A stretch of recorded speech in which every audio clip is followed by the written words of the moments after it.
2040 எப்படி இருக்கும்னு ஒரு டைஸ்டோபியன் கதையை கொண்டு வந்திருக்காரு.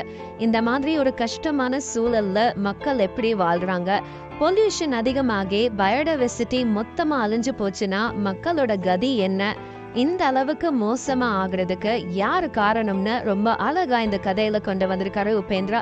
இந்த படத்தை பார்க்கும்போது உபேந்திராவோட ஸ்டைல் அப்படியே கொஞ்சம் கூட மாறாம இருக்குன்னு தான் சொல்லணும். படத்தோட ஆரம்பத்திலே பாத்தீங்கன்னா இன்டெலிஜென்ட்டா இருக்கிறவன் முட்டாள் மாதிரி நடிப்பான், முட்டாளா இருக்கிறவன் இன்டெலிஜென்ட் மாதிரி நடிப்பான். அதனால இன்டெலிஜென்ட்டா இருந்தா தியேட்டரை விட்டு வெளியில போயிடுங்க, அதே சமயம் முட்டாளா இருந்தா படத்தை முழுசா பாருங்கன்னு சொல்லியிருக்காரு.